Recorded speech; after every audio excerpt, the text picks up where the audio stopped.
Bom dia?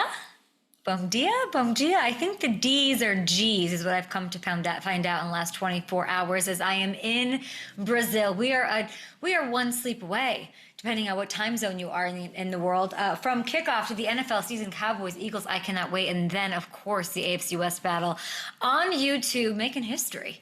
Love that. I'm going to hang out with Cam Newton. We're gonna kick it with some creators like Destroying here, Rich Eisen, Kurt Warner, in Sao Paulo with me, Tyrann Mathieu, who was dying for him to get that gig. Me, Derek Carr, all part of the broadcast. Excited to be here in Brazil for the next couple of days and bring you and be part of that broadcast on Friday. Okay, very exciting stuff. I love that the season's here. I love that like Gronk's back on the show. It's a Wednesday, I believe. Yes, it is a Wednesday. So everything just kind of feels normal, right? We're back into the swing of things. And I'm going to give you a couple of predictions. I did 18 camps, and I will sort out what I learned.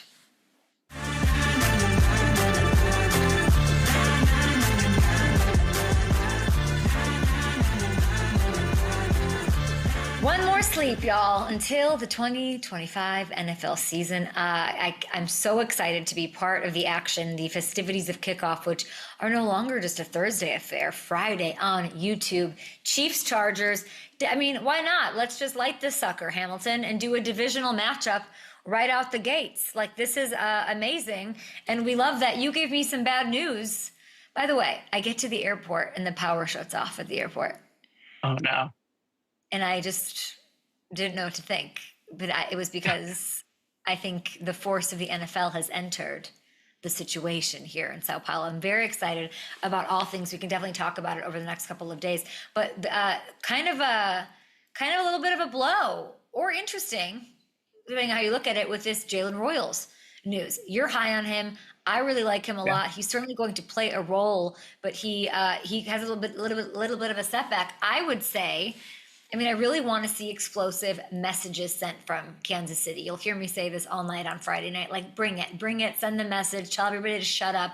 We have not had a single, it's so like me to jump on the team once everyone's off of it. Was I, like everyone loved the Chiefs. And then I was like, how about everybody else? And now I'm like, what do you mean we're just like burying the Chiefs, Chris Sims? What do you mean everybody who's come on our show? Not one person. We do a show with 3 guests a day pretty much. Nobody's picking the Chiefs to even like win the freaking division at this point. So lots to discuss. But the Jalen Royals thing, I would imagine that's like an extra dose of juju. Yeah, I think Juju can kind of fill that role. I was excited to see Jalen Royals because I think he has a similar skill set to Rashee Rice and can fill in some of that role. But Juju can do that as well. But as for the explosives, Tyquan Thornton is a burner. He's in there now. Hollywood Brown is back healthy. Obviously, Xavier Worthy is still there. So those deep threat guys are still there. It's who's going to own that real estate in the middle of the field. And obviously, they still have Travis Kelce, too. So maybe he picks up some of that and has a big night. Yeah, and I like that you said it that way. They still have Travis Kelce. That's another one where I'm like, yeah. I know that the battle, like, no one knows better than me, the battle against Father Time is a fleeting one. Vampires, peptides, glow stacks. You don't even know what that is. The Brian Johnson biohacking method. If there's a way to reverse Father Time, I'm doing it. And so I believe it's possible. I do. I feel better than I have ever felt. I feel like he feels and looks better than he's ever felt. He's got, a wedding coming up to look incredible for and feel incredible for. And this is a big opportunity. This is a global opportunity. I'm literally looking at, I'll show you. Want to do a little walk with me? Let's do it. The baby one. There's, there we are. We are in beautiful Sao Paulo. It is, excitement at a 10 out of 10. This is a team coming off the kingdom, coming off a loss. And I do want to say, Ham, I think the intangible of an ass kicking in the form that it happened might be the thing that keeps this dynasty going for 3 more chapters. That's just, it could go that way. Have we given thought to it going that way, world? Yeah, no, I think that's absolutely, it seems to be the vibe out there, and people just keep pouring more gasoline on the fire. We have Joe Montana making a list of quarterbacks and leaving Mahomes off of it. We have Sean McDermott talking about how hard it is to make it to 4 straight Super Bowls, referencing the early 90s Bills, and saying that we'll never see it happen again when the Chiefs have a chance to make it to their 4th straight Super Bowl this year. So just everybody just keeps adding more gasoline onto that fire. And I do think we're going to see this team shot out of a cannon. And it would be really impressive given the fact that they don't have Rashi, who really, if at his potential, could be, inside the top 5 at the wide receiver position. If you extrapolate that over a healthy season, a season where he's supposed to be on the football field. So there's that. It just, and it'll be interesting to see Andy. And Andy said it about even Hollywood Brown. He said, we're going to rotate guys in and out. So do we have a masterclass, or are we going to be boring and win and do what they did best last year? Just put up points. Explosive plays, don't need them. Bottom 5, bottom 2 in explosive plays, top 5 and putting points on the board. This Chiefs team, can you tell I did some research on the old flight over through Houston here to Sao Paulo? Okay, we're fired up from week 1. FanDuel's fired up. They have the best stuff going on. You can still get in, I believe, on my specials. There's futures there for your betting pleasure, and of course, do that responsibly. Very excited about that, and we're going to go through some of these predictions that I have. And some of them are just make sense as anything does, like in football, but some of them are like the vibes I got when I was at these camps. I really feel good about this first one. I think Rome Odunze is a top 10 receiver this year. Maybe not a stretch. Maybe he's inside the top 7, top 5. You know what? I think he could be a top 5 receiver. And there's so many good ones this year, but he's, if you look at fantasy, outside the top 30, well outside the top 30, that's a massive value if you haven't drafted, if you're doing some DFS kind of stuff. But even like over on the old sports book, like those props, I'm hitting the overs. Okay, last year with everything going on with this offense, Rome still put up the most receiving yards by a Bears rookie in over 40 years. Now he is, I think, going to thrive in this Ben Johnson system. You add into the equation that there are 121 targets opening up after Keenan Allen leaves. He's playing here in Brazil for the Chargers on Friday night against the Chiefs. Rome is plus 185. I'm looking. Plus 185, y'all, to hit over 1,000 yards on FanDuel Sportsbook. So I'm jumping all over that before they get rolling. And that is that fun game between the Bears and the Vikings on Monday Night Football to put a little cute bow on week 1 of action. And let's all just remember, like, this is precious time. These weeks are going to fly. It's precious. Go enjoy it. There's nothing better than throwing some craziness on a couple futures and forgetting about them, tracking them, remembering them, hitting the that's all a part of it, right? So go enjoy some entertaining time responsibly over on the FanDuel Sportsbook app. So yeah, I think Rome will be inside the top 5. And if you're wondering why, I just have a feeling him and Caleb came in together. Obviously, the new rookie, Loveland, is going to play a role. I mean, do they attack more with 2 tight ends? Probably. They've got a lot of mouths to feed, but I think that there's something between Caleb and Rome. I felt it at camp, and I also think we saw it in that 3rd preseason game against the Chiefs, where he kept just going to him, double coverage, don't care, red zone, attack. Like, he kept trying to connect with him. I like that for him as a top 10/top 5 wide receiver. Okay. I got to hang out with Aidan Hutchinson here on the Up and Adams show because of State Farm. So he's doing his thing, coming back from injury. Everybody's belaboring the injury. How does he look? How's he going to feel? The knee's a non-issue. It has been behind him for longer than it's behind us. He is over it. He said well before OTAs, he's fine. I'm hearing words like, obviously, the werewolf. We are hearing like wrecking ball. I was hearing robot when I was at camp in Allen Park. And Dan Campbell apparently said yesterday that he is ahead of where he was last year as far as bend, flexibility, and hand mechanics. Take that what you will. But he's going to be shot out of a cannon. He's my number 1 draft pick on guys who are going to attack and make an impact, because he knows the game's precious and he was robbed of most of his last year. And he wants it back. And this team is a heartbroken team. They've got that working for them just like the Chiefs do. And it's kind of a scary thought with the trajectory if you really look at Aidan Hutchinson and what he was doing last season, this unfinished feeling that he must have. He had 12.5 sacks over his last 7 games. The fifth most over a 7-game span, last 25 years. That is up there with Michael Strahan, JJ Watt, Aaron Donald. Micah in the division. If you watched Micah's face or Aidan's face when I asked him about Micah, he's like, what? No, I'm here. I'm going to get paid. This is my team. That's sort of like, he didn't say that, but that's just the vibe I was getting. He's focused on bringing glory to this Detroit Lions fan base.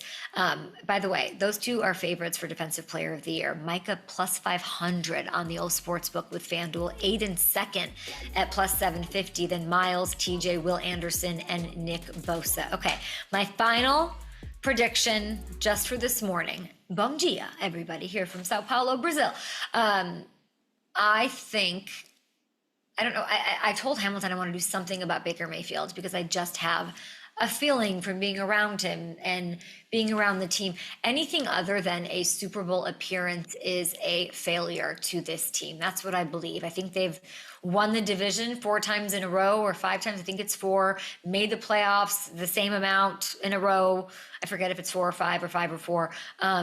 But they've been there, they've done that. And now I think that the additions that they've made, like they want to go far. I believe that Baker Mayfield is going to make the deepest playoff run of his NFL career so far with this Bucs team. And that means, of course, ipso facto, wind is blowing, carry the one. It means they make the NFC Championship game at minimum. Okay, that's for those of you keeping the score at home. This team is so complete, top to bottom. It seems like everyone there knows what time it is. They want to strike while Mike Evans and Levante David are still playing at this elite level. They want to get these guys another ring. And everyone I talk to is really upfront about it. We want the noise, the shine. The path is there for them, right? The Super Bowl is in their minds. And I don't think it's a crazy thought, even though I don't think anyone's putting them in that, or I don't know, I haven't seen many people put them in that conversation. Last year, think about what the adversity that they fought through, right? They still ran away with the South. They had Mike Evans and Antoine Winfield play in 6 games together. Those are game-changing playmakers. They went 5-1 in those games, 10-4 in the games that just Mike Evans played. And now we have the worst kept secret in the NFL as a rookie, Ibuka. Ibuka is unreal. The way that they're talking about him, that's all I can go on. We see the highlight catches. Took some great photos of him that went viral, but they're honest about him and what he's going to add to this team, his preparedness even. I think I loved that Baker said he shakes it off. He doesn't complain about, oh, give me the ball or whatever. He just said he just does it. If he messes something up, it's on to the next.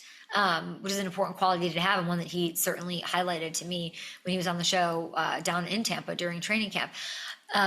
I do know why they're not getting the love nationally. They never do, right? Tom Brady won it for them, but the fall off didn't happen. They don't get credit for that. They don't get credit for staying consistent, which is, I think, the hardest thing to do in the league. And by the way, FanDuel Sportsbook, you can get them to reach the NFC Championship game at plus 500 right now over on FanDuel Sportsbook. We have Rob Gronkowski on the show. He won that Super Bowl for the Bucs, the most recent one, of course, with Tom Brady and company. Does he agree with me? Is there a fall off? Is there a chance they make it to the NFC Championship game? Gronkster's on next. Look at those cool jerseys.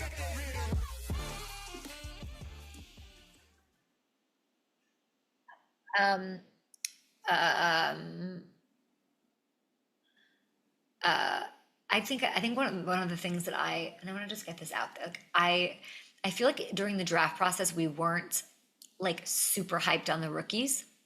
Like we weren't before the draft. Like Matthew Golden walks across the stage and a star is born. It happens in Green Bay. Go Pack Go, the emotions, all of that. But we weren't like that much. I mean, we went down to Texas, talked to Sark about him. I feel like it wasn't like an exciting wide receiver class. And I have to say, like after training camp, I'm riding for these wide receivers. Like Emeka Ibuka, I truly cannot wait. Tetaroa McMillan, I'm sure Gronk's gonna love that because of the college connection. Like the Travis Hunters, like that's kind of like where all the smoke was there, like all the heat was.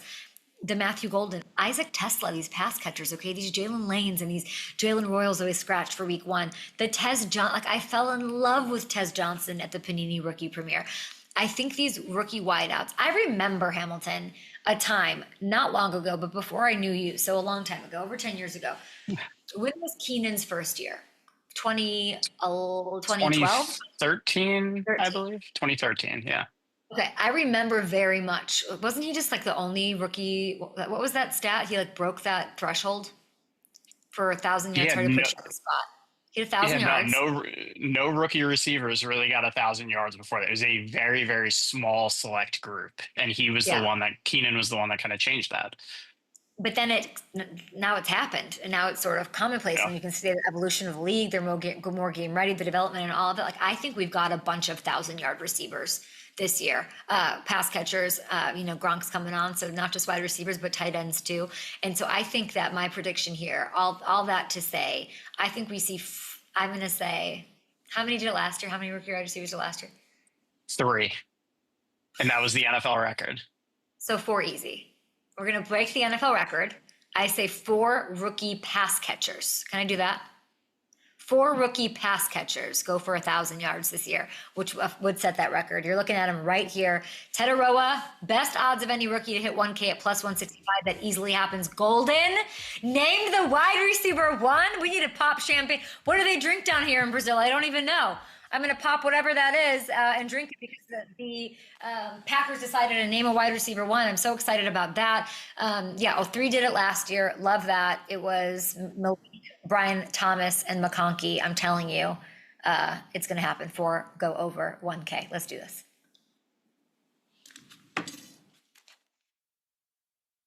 The old world tight end, the 6'7" freak. You can call me the GOAT. Rob Gronkowski. Touchdown! Oh my goodness. Go. Holy guacamole. I'm the greatest of all time. Yo, they call me the GOAT. They call him the GOAT. He's Rob Gronkowski. It's the Gronk and Ralphie show. Where's Ralphie? Yes, actually, Ralphie's right below me right now. He's playing ball. He knows it's football season, so it's week 1 for him as well. He's just running back and forth in the yard at all times. We're in the basement right now, so whenever we're down here, I'm usually working out, and then he thinks it's his time to work out as well. So if he starts barking, don't blame it on me. Just blame it on Ralphie. No. I would never blame Ralphie. Who's Ralphie's team in 2025? Who does he like? Who's his underdog? Pun intended. Oh, that's a great question. Let me ask him real quick. Hey, Ralphie, who's your team? Well, he really likes the Georgia Bulldogs. He's a real, he's more of a college football guy because his ancestors are in the college world. But if he had to pick a team, he likes the New England Patriots. He grew up around Gillette Stadium, and he's met some of the players before, so he's a big Patriots guy. We love to hear it. Mr. Kraft loves himself a dog, loves himself some puppies, so I love to hear that. Speaking of college, let's have the Gronk spike the hell out of whatever Arizona did to Hawaii. That was an amazing vibe. They won. Why are you so excited? And do we see an undefeated season coming? Yes, hold on. Ralphie's barking. He got his ball stuck under the thing. It'll take 2 seconds, Kay. Let me grab it so that I can talk without him barking. But he's that excited about Arizona football as well. 1 second. Gronk joining us, Ralphie joining us, all part of the FanDuel family. All right, I'm back. All right, so Arizona football, that was a great start. They beat Hawaii about 40-7 or something around that score last week. It was just great to see them get that win because last year, playing against a team like Hawaii, they would have lost a game like that when they should be blowing out a team in the league that Hawaii is in. They're a solid football program, but Arizona shall be up there. They should be in the mix of being, competitive for a championship. And that's where I like to see where they started this year. And I'm hoping they can continue it. Their offense looked great. Their defense looked great. And you just got to say, bear down because Arizona football is back. We're 1-0, baby. You might go undefeated. You're talking about the defense. I don't watch college football, but I'm looking at the stats. They had 5 takeaways.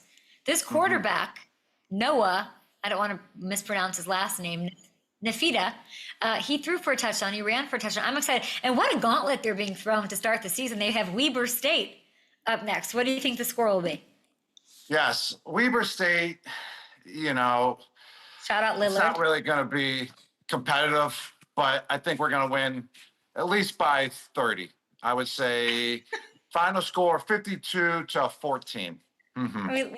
We love to see it. 52-14. That sounds like the score from TCU and UNC this past weekend, 48-14. Everyone's hot taking and maybe cold taking. I don't even know what to make. I didn't watch the debut.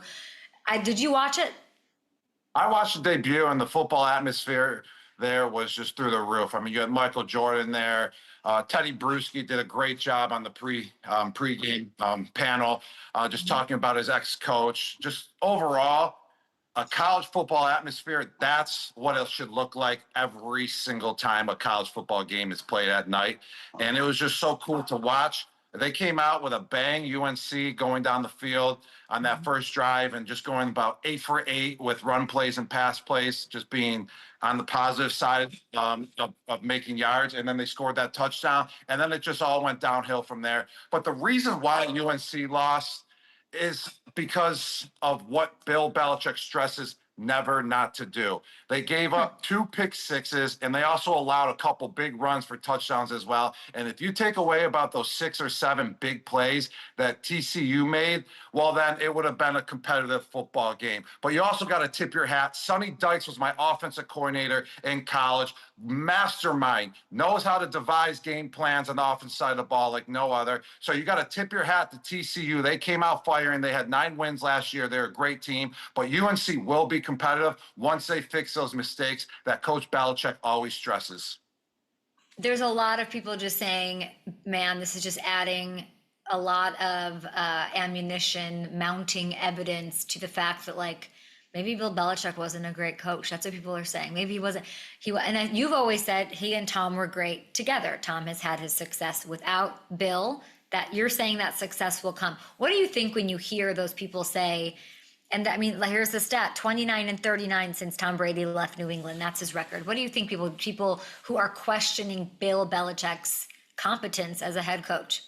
Well, for someone to play for Coach Belichick basically my whole entire career in the NFL, it's very hard to question that Bill Belichick is not a great coach. He is one of the best. The way that he prepares, the way that he got me prepared on a weekly basis was just phenomenal. And he's never really made a mistake with preparation. He always knows what's going to come, prior to the game, and his adjustments in game as well were always superior. I mean, so it's hard to question, hey, can Coach Belichick coach? That's not the question. Is, hey, can Coach Belichick win? You got to have a formula to win. And he had a winning formula around him for so long in New England with Tom Brady as his quarterback. So he has to find that winning formula again. He has to find those pieces around him that go with his coaching style, because he had it in New England for those 2 decades. Can he find a quarterback? Can he find a team? Can he find guys that respond to his style of coaching and then go out there and execute what he wants to be executed out on the football field?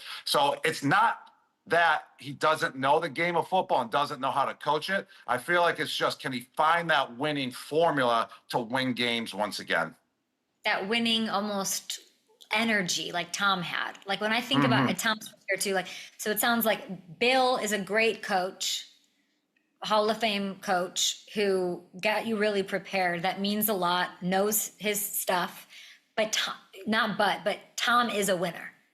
Like when I look at Tom, I think the same thing as when I look at Patrick. Like they just know how to win. Some people have it, some people don't. Some people and so I'm trying. Maybe he's trying to find his, what you're saying, winning formula. I think that's a good way to put it. I think that's a great way to put it. And really quick, were you invited to that? How did that happen? Jordan, Bruschi, all these people. Were you invited? No, I wasn't actually invited, but it's okay because I got week 1 coming up. It's going to be a hectic season. I'm going to be traveling all over the place for Fox this season. So I wanted to stay home, get my rest, and be prepared and ready to go when all the action kicks off for NFL football. And I was at home, actually. I ran the Walgreens real quick at 7 p.m., an hour before game time, and I grabbed the 500-piece puzzle, and I did the whole entire puzzle while watching the UNC-TCU football game. So I love to do brain games, but also I love to do it while watching football. And that's why I say football is the greatest sport ever, because you can do other things while you have the game on, and then you can switch right back to the game and pay attention once again and be caught up right where they left off, whenever you stop watching, prior hand. So love football, love to have it on TV, and I'm so excited it's back. It is, and you were having an expanded role. Congrats on everything with Fox. We talked last week, Gronk, and we did some predictions on Futures Day with FanDuel, and you picked the Lions as your NFC North winner, and you picked them to win the Super Bowl. Did Micah entering the fray make you rethink anything? It doesn't make me rethink anything. I think the Detroit Lions are a solid team, and they're still a better team than the Green Bay Packers.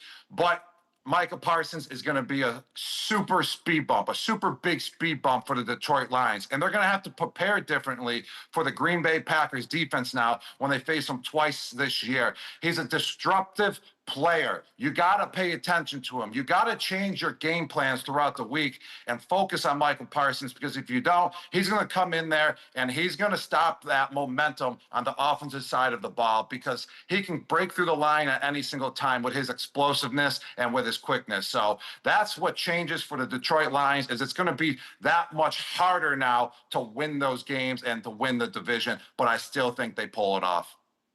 A day ago, Adam Schefter gave like an update. I'm looking at it right now on the back injury. You had a back. I know you like had a disc issue, right?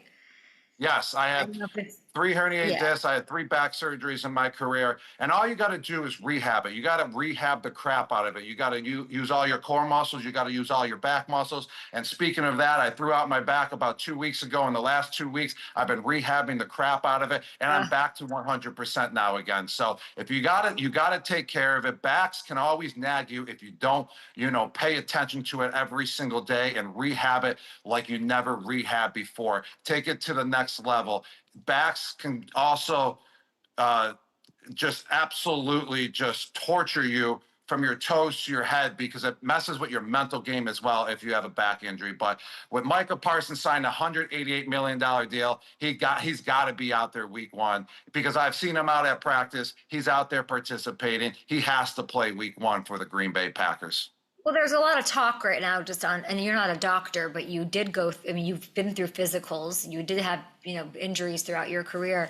There's this idea that like the Packers got, and, Dallas knew, and now he has to get, so here's the news that Adam said. Packers debut on Sunday, obviously, is not in question, but that's happening. He's dealing with an L4, L5 facet joint sprain in his back, and he may have an epidural injection before the matchup. When you hear that, what do you think? Well, I don't really know what a joint sprain is. Every time that my back was injured, it was L4, L5 as well. And it was when my disc was herniated. So my disc was sticking out and it was hitting my spinal cord, which then your spinal cord triggers all the neurons and all that good stuff, all that scientific wording. And then it shoots down into your legs, all the pain. And that's the worst thing it's mentally draining, and also it makes you slow as a player. It makes your legs feel heavy, but I don't really know what a joint sprain is. So did you ever have an epidural? On that. An epidural actually takes down the inflammation of the disc, so it's not herniated and the inflammation goes away. So if this joint sprain, I'd never really heard of a joint sprain before. If it's just caused from inflammation, then the epidural will help tremendously for Micah Parsons. So you've had an epidural like days before a game? Yes, plenty of times, and it just takes away that inflammation that's in your disc, because your disc gets inflamed, and that's when the herniation starts, and that's when the pain starts going down your legs, and all the back pain starts hurting. And the epidural takes away instantly, within 24 hours, all that inflammation. It gives you a big relief. Sometimes it doesn't work, but majority of the times it works. But with Michael Parsons' situation, a joint sprain, it doesn't sound that serious, and it does sound like it's just caused from a little inflammation from what I'm just hearing and speculating. So that shall help tremendously for him, especially if he never had one before. Do you think, they sound painful, these epidurals. I don't wish them upon anyone, I don't think. But do you think he's the DPOY? He's the favorite, I believe. Let's take a look at the odds over at our friends at FanDuel Sportsbook. Yep, plus 500 for him. Aidan's really interesting too, because I think he's going to come out swinging after missing so much time last year. Who you like? Micah Parsons is going to be up there for talks of Defensive Player of the Year the whole entire year. because of just how special of a player he is. What I really like is his explosiveness. You don't really see guys that have that type of explosiveness in the league, and that's why he's once-in-a-generation player. But I think it's going to be Aidan Hutchinson, his rival in the division, same position, basically, defensive end, outside linebacker. But Aidan Hutchinson, he's going to come back with some vengeance. I mean, he was absolutely dominating last year. I love him as a player. I love him as a person. I just love the way that he works. He loves the game of football so much. And I feel like there's guys, when they get a serious injury like Aidan Hutchinson got, and like when I went through serious injuries as well, you either fold or you come back as a better player. And I feel like Aidan Hutchinson is one of those guys that will come back as a better player coming back from that injury last year. So he missed a lot of time, right? But he racked up 12 and a half sacks over his last 7 games played, okay? So that was up, and I asked him, Gronk, I said, are you gunning for it? He never really gives a bite, but I thought I wasn't going to get anything out of him, but I asked him about Strahan's record. He goes, that's a goal. That's a real goal that I have. Now you sit next to Strahan on those Sundays. If he happens to creep up there to 22 and a half, what will that look like as Strahan's watching potentially? I mean, Strahan loves, seeing other guys have a lot of success. That's the type of guy that he is. I'm sure he knows that records are meant to be broken as well. And Strahan was one of the best to do, if not one of the best pass rushers of all time. And that sack record is going to be very, very, very tough to beat. But I'm sure if Aidan Hutchinson gets close or eventually does beat Michael Strahan's sack record, I'm sure Michael Strahan would be super happy for Aidan Hutchinson. No doubt about that. I had Hall of Famer Devin Hester, who will be one day helping welcome you to the Pro Football Hall of Fame Gold Jacket vibes, and he's so in. He was so in on the Lions, and now he's a little less in on the Lions because he thinks the Ben Johnson thing is ginormous. I think just maybe from being around Chicago and seeing camp and all of that, you are so all in on the Lions. Like and you were last year too. You were so all in on the Lions.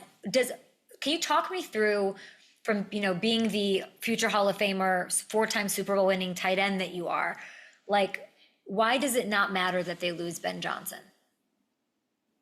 Well, last year I was all in, but obviously 14 guys going down, starting players, going out for the season hurts the Lions. You can't win a Super Bowl when you get that many injuries. I mean, look at the Philadelphia Eagles. They had 21 of their 22 starters from week 1 playing the Super Bowl. And that's one of the main reasons why they were Super Bowl champions. Health is wealth. Health matters when it comes down for a long run in the playoffs. But with Ben Johnson leaving, I'm for sure know that he's going to elevate the Chicago Bears offense. I mean, if you watch some of the preseason games already, it already looks like that tremendously. But it is a big loss for the Detroit Lions. But I've been through losses like that. I was with Billy O'Brien my first 2 years in New England, and then he left, and then Josh McDaniels came in. But the Detroit Lions, it's going to be a loss losing Ben Johnson, but they're going to still be up there because they got the same core players on the offensive side of the ball, and they got that chemistry that they built over the last few years to go out there and win football games as players. Yes, coaches do a lot, but when you have that chemistry,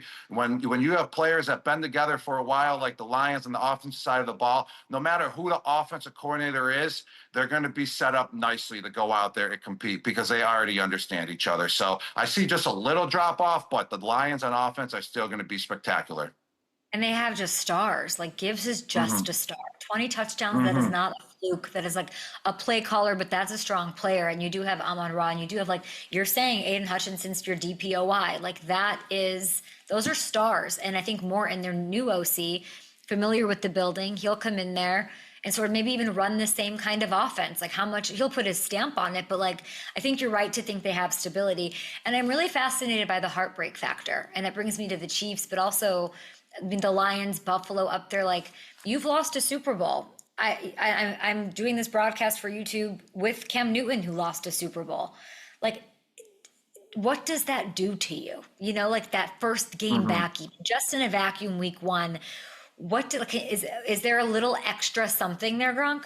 Can you remember? There's always a little extra something after you lose a Super Bowl. And it's actually the reason why I went back to the New England Patriots, because I was contemplating retirement when we lost to the Philadelphia Eagles that whole entire season. And then when we lost that Super Bowl, and I actually got traded that season, and I declined to trade and pretend to retire just because I didn't want to go to Detroit. I wanted vengeance. I wanted to come back to New England and be a part of this organization again here for at least another year and prove that that loss to the Philadelphia Eagles was just a fluke and that we're going back to the Super Bowl and we're going to win it all. So I was extra hungry. I was so hungry, Kay, that I retired just so I wouldn't get traded so I can come back to the Patriots and win a Super Bowl. And that's what happened. That was the whole entire goal, was to get back to the Super Bowl after we lost to the Eagles, because I knew if we made it to the Super Bowl and won, I could walk away from the game and be totally satisfied. And that's what happened with my first retirement, which was really cool. Wow, that's crazy. That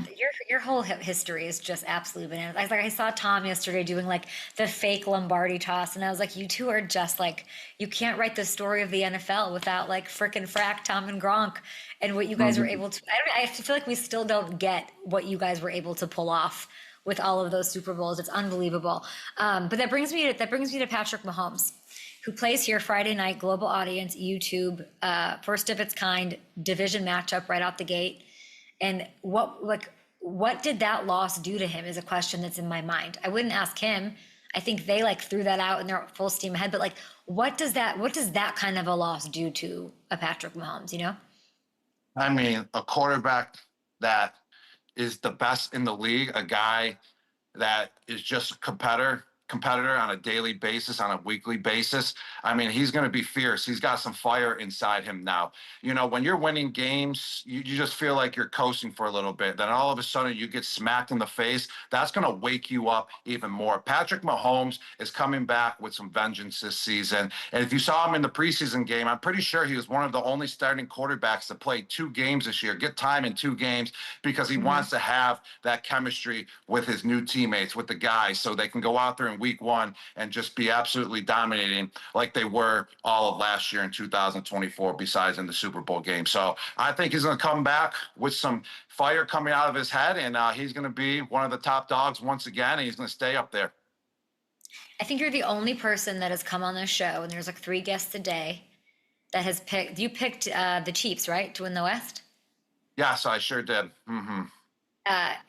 Can you tell me a little bit more about that? Because Joe Montana left him off of his list of quarterbacks, I believe on Pat McAfee's show yesterday. He picked the top 3 quarterbacks he'd start a franchise with, excluding Brock Purdy. And he picked Allen, Burrow, Herbert, Hurts. I'm seeing, lots of people not picking Patrick, Colin Cowherd saying he is more of a system guy, or he didn't say that, sorry. He said that he got put into the perfect situation for him to thrive. It's not like punches at Patrick, but it kind of feels like we're forgetting him or something potentially.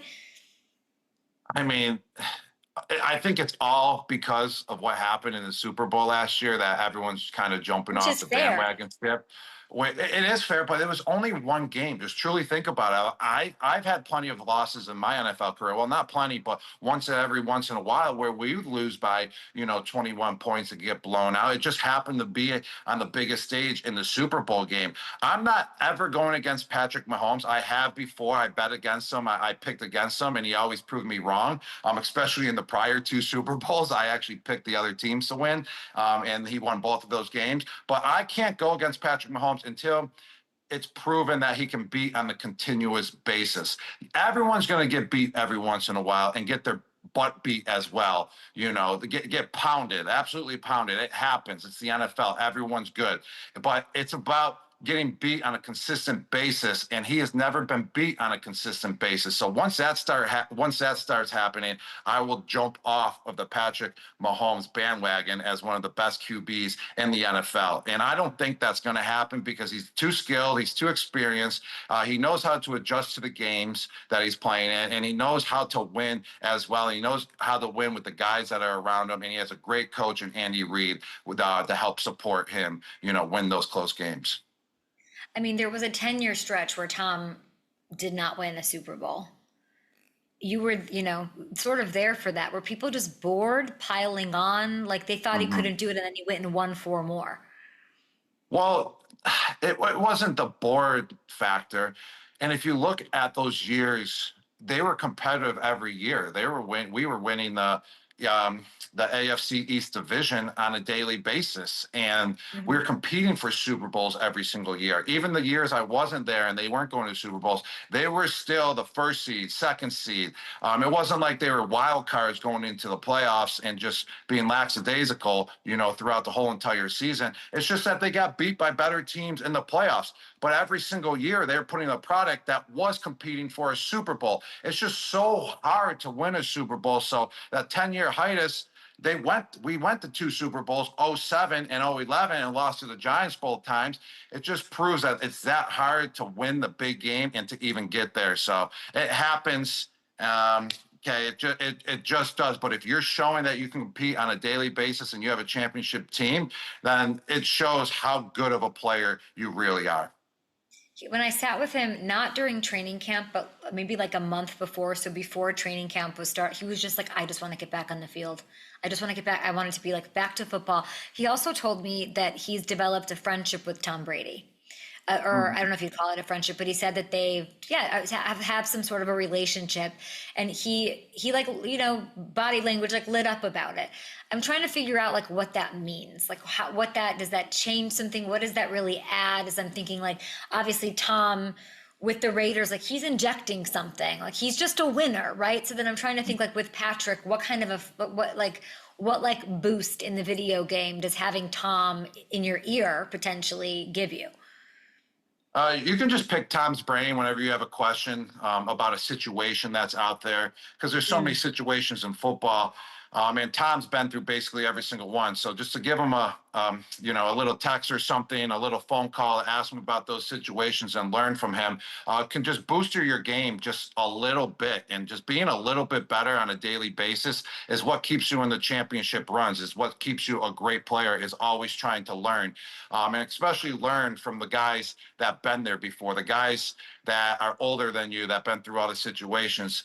And Patrick Mahomes and Tom Brady, I wouldn't say would have had this relationship while they were facing off versus each other. I know Tom too well. He's too competitive. It's not like he's going to give tips to a guy that he's playing versus on a daily basis. But it's kind of like, I don't want to speak for Tom, but I'm going to speak for myself in this situation. Like, I don't want to give tips to any other tight ends out there while I was playing. I mean, unless if they're in like another division and they weren't really like my rival or on the rival team that I'm going against on a daily basis. But like now that I'm older and now that I'm retired and I'm not playing anymore, like I want to help out these young bucks. I want to help out these tight ends out there because I'm seeing the game differently. I'm not actually playing in the games anymore and being competitive and trying to win on a daily basis.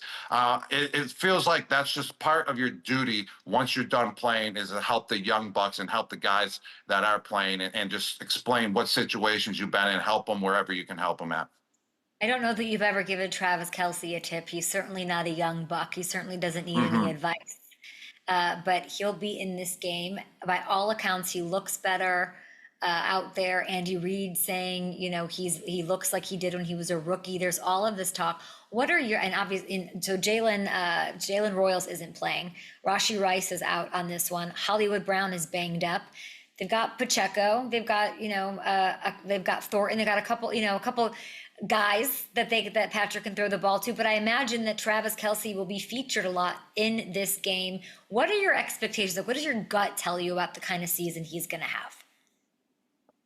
I feel like it's going to be similar to last year. I mean, he had about 95 to 100 catches last year. I don't know exactly the right amount of catches he had, spot on, but he's going to be up there with being the safety blanket for Patrick Mahomes. And Patrick Mahomes needs that, especially when he's scrambling around the pocket. He needs to find his most reliable guy, in his career, in Travis Kelce, if it's within 5 to 10 yards, so he can just flip it over to him and get out of the scrambling situation so he doesn't get sacked for negative yards. And that's huge momentum to build off of as well as an offense. So I don't see Travis going down the field and making, huge plays, 30-yard chunks, 40-yard chunks like back in his heyday. But I see him being very, very reliable on first down, just to move the ball down the field, 5, 10, 15 yards down the field, and also third and short, and being very reliable to gain a first down. Do you think this is his last year? Like, are we, as I'm watching him here open up the season in Brazil, is it sort of like this could be it kind of thing? Just hearing how you said you wanted to unretire, like, what if he was going to retire if they won and then they got beat the way that they did and now he's back? Like, I wonder if this is precious swan songy time for Travis. What do you think? Yeah, that could be the same situation. I haven't talked to him about that or anything, but like myself, I lost that Super Bowl. I didn't want to go out with that bad taste in my mouth. I came back and we beat the Los Angeles Rams in Super Bowl 53, which was my last game for the New England Patriots. This could possibly be the same type of situation for Travis Kelce. It's incredible that he's still playing at this high of a level. Okay, he's my age. I couldn't imagine myself going out there and getting banged up by linebackers and safeties and DNs and being able to do it on a weekly basis, at 36 years old. He's my age going out there. He's performing at a high level, making plays. I think it could possibly be his last year, especially if he produces, with solid numbers, produces on the field, helps the team out, Yeah. and they have a good run in the playoffs as well. I don't necessarily think they have to win the Super Bowl for it to be his last year, but if they definitely do that, I think it is his last year for sure. Then. I think that's what sucks about the greatness that you both have achieved, and not even just you, respectively, the dynasties that you're a part of, is that it is a failure if you don't go to win the Super Bowl, isn't it? Wasn't it for you to not, like, if you guys missed that's the expectation, Gronk. The expectation for this Chiefs team is not win the division again and maybe like make it to the divisional round, or like, no, like you have to get to Santa Clara and beat whoever's on the other side, or it's a failure. Yes, and there's about 5 teams that are in that category, with the Buffalo Bills, the Baltimore Ravens, the Detroit Lions, the Philadelphia Eagles. If they don't repeat and they're not Super Bowl champions again, that kind of feels like a failure for the Philadelphia Eagles organization, which is just mind-blowing to say. And also with the Kansas City Chiefs. So about those 5 teams right there, if they don't win the Super Bowl, it does kind of feel like a failure for the season. And that's why America loves the game of football, because it's either win it all or be a bust. No, it feels so bad to even say. I hate it. I will say this just in. Mr. Roger Goodell, who was on the Today Show moments ago, said that Taylor Swift might do Super Bowl halftime. That would be a hell of a walk-off for Travis Kelce. Just saying. That would be a heck of a walk-off, especially if he's playing the game. He wins the game, gets Super Bowl MVP, and she's done such an incredible job, Taylor Swift, as well, just bringing so many eyeballs to the game, so many eyeballs to NFL, not just in America, but across the whole entire world. So I think it would be the most watched halftime show by at least 5-10 million people, hands down. I think it's so great that you are saying that it's impressive what he did. We're in a TV break, but we're still live on YouTube.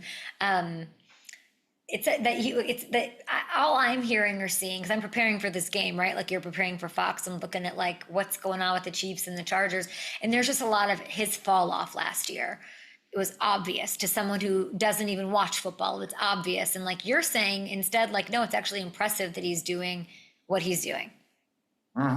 It is, because. Look, you got to factor your age into it, and the amount of use and abuse you've had throughout your NFL career. And that plays a big factor. And that's why you don't see guys going in their mid-30s.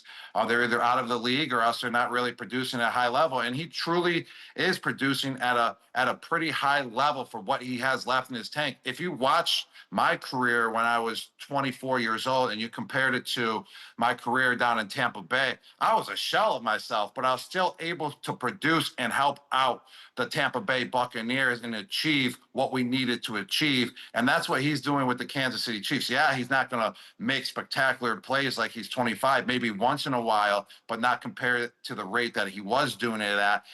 So it's just amazing. It really is. But everyone just expects an NFL player to be at peak physical form no matter what age they are. And that's kind of unfair. So if he just has 80 to 100 catches again, very reliable when needed, when his number's called, I think that's a great season for him, big time. And his number's going to be called on Friday night. The Chiefs favored by 3. What do you got? I'm going with the Kansas City Chiefs because they have beaten, I think, the Los Angeles Chargers the last 7 games that they faced versus them.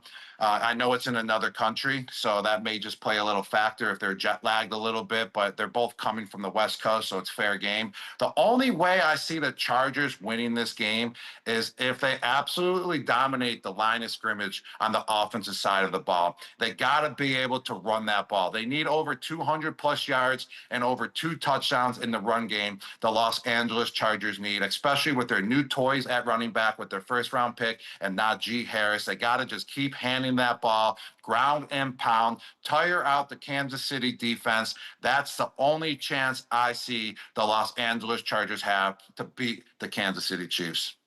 Really well said. There's an NFC East battle tomorrow to kick it all off. It's happening in Philly. Reigning Super Bowl champions will kick it off with the Eagles. They're raising the banners ahead of the game against the Cowboys to start 2025. Sirianni said he didn't even know that's happening, and that the team is going to stay in the locker room for that ceremony. Now, you've raised a few banners in your day, my friend.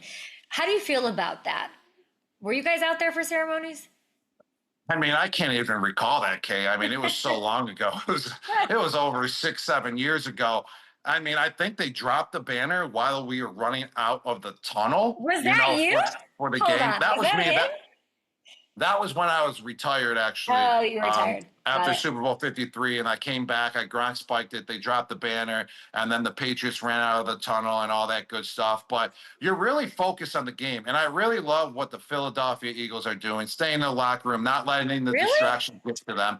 Yes, because it's more about the game.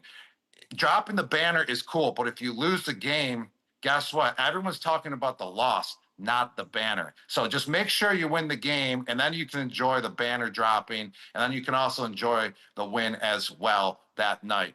And on top of it, Kay, as well, I really like what the Philadelphia Eagles are doing. They're eliminating all distractions because I feel like they were so distracted last year at the beginning of the year. They figured it out, started to eliminate those distractions, and they're continuing it going into this season, which is great to see. That's going to mean that they're going to possibly be repeat champions, or they're going to be right there to compete to be Super Bowl champions once again. We love it. I'd love to see it. We like when tough things happen. Okay, we're going to do something. Speaking of tough, let's hit a little prop shot here, okay? We're bringing it back. FanDuel Sportsbook loves it, so we're doing it wrong. Hamilton, get in here quickly, please. There's a lot going on FanDuel Sportsbook. Give us our first prop. All right, so Cowboys, Eagles tomorrow night. Gronk, we're going to start with you as the challenger to Kay's title. The line for Saquon Barkley's rushing yards is 93.5. Does he go over or under that? Yeah, Kay got lucky last year. I'm coming back, and I'm swinging for the fences. I'm going to hit some grand slams, and I'm going to take her down this year. But I'm going with Saquon Barkley to have over 93.5 rushing yards. He's continuing where he left off from last season. No doubt. All right, Kay, we're looking at the Cowboys side. Now, CeeDee Lamb's line for receiving yards is 71.5. Are you taking the over or the under? Oh, man. 71.5 is a little, disrespectful, I feel. A little conservative, right? They're going to have to throw a bunch in this one. CD is an elite wide receiver. They're going to have to keep up with Philly because we know they're going to put up points if Saquon's going to do it. I'm going to say CD clears that very easily. That was a layup, Hammy. Thank you. All right, Gronk, back to you. Sticking with the Cowboys, Dak Prescott's line for passing yards is 248.5. Over or under? He's going to be under. The Philadelphia Eagles defense is too strong. Their defensive line is too good. Their secondary, with my guy, who had that interception last year, that cornerback again, just forgot his name. Cooper DeJean? Cooper DeJean. Yeah, Cooper DeJean. He's coming out. He's quick. He's sturdy, and he's going to get an interception as well. Dak Prescott, not going to be a good day for the Cowboys. Under 248 yards passing. Gronk is flexing. Gronk is Aiden Hutchinson out the gate, shot out of a cannon. Wrap it up, Amy. All right, okay, going to the other quarterback. Jalen Hurts' line for passing touchdowns is 1.5. So does he throw 2 tomorrow night or under that? I mean, he's got to smash the over and shut everybody up. That's what I want, even though it won't shut anybody up. I'd like to see them stay in the locker room, do whatever you want, focus, schmocus, open it up a little bit. let Jalen let it rip, okay? And I like the return there at plus 120 for him to hit that. All right, Gronk, give me one anytime touchdown scorer for the Eagles. I'm going to stick with, what I know, with who I know. I'm going with Saquon Barkley. He's going to have over 93.5 rushing yards, and he's also going to have an anytime TD score. It's hard to go against the reigning offensive player of the year who broke the rushing yards total record in regular season and playoffs. So Saquon Barkley, anytime touchdown. All right, okay, one anytime touchdown scorer for the Cowboys. I'll walk the plank here a little bit. I'll take a little bit of a risk. Gronk can play it safe here, round one. I like this. I like George Pickens, the new ad. Hearing great things about how he's preparing. I think he wants to rewrite maybe some of the things of his lore of his past. None of it matters. Plus 200, by the way, amazing value on the old sports book. So Cowboys debut snags a nice like deep shot for a score, just to send a message. Micah, who? Okay, let's recap. I have CeeDee Lamb over 71.5 receiving yards. By the way, go put some on that, everybody. That is like a low, weird number. Jalen Hurts over 1.5 passing touchdowns, and George Pickens anytime touchdown scorer. And Gronk going with Saquon Barkley over 93.5 rushing yards. Dak Prescott under 248.5 through the air, and Saquon to get into the end zone. And Gronk, who wins this game? I'm going with the Philadelphia Eagles. It's going to be a disappointing night for the Dallas Cowboys. But Eagles, they're too strong on both sides of the ball, especially on the offensive line and defensive line. And when you can control the line of scrimmage, you're just dominant as a whole. So Philadelphia Eagles continue from last year. No Super Bowl hangover. They dominate the Dallas Cowboys. Gronk, you are the absolute best. That was a lot. Thank you for sharing. Always insightful. You're the man. Appreciate you. Good luck on Fox. We'll all be watching. Awesome, Kay. Thank you, guys. Appreciate you. FanDuel appreciates you. And by the way, we just handed out our touchdown scores. You heard Saquon, you heard George Pickens. Well, FanDuel has an awesome offer for tomorrow night, Thursday touchdown jackpot. Place an anytime touchdown bet, and if your player scores the first or the last touchdown, you get a share $2 million in bonus bets. So if your pick happens to score first, you get to split a share of the $1 million pool. That's a pretty good way to start your season, don't you think? And if he scores last, by the way, you split a share of that last touchdown $1 million pool. So good on the front end, good on the back end, everywhere in between. Get on over to FanDuel Sportsbook. You can claim your touchdown sweepstakes token. You got to go get the token, claim yours, apply it. You know what to do. And we will see you tomorrow. The best day in the world. NFL day. We'll be back.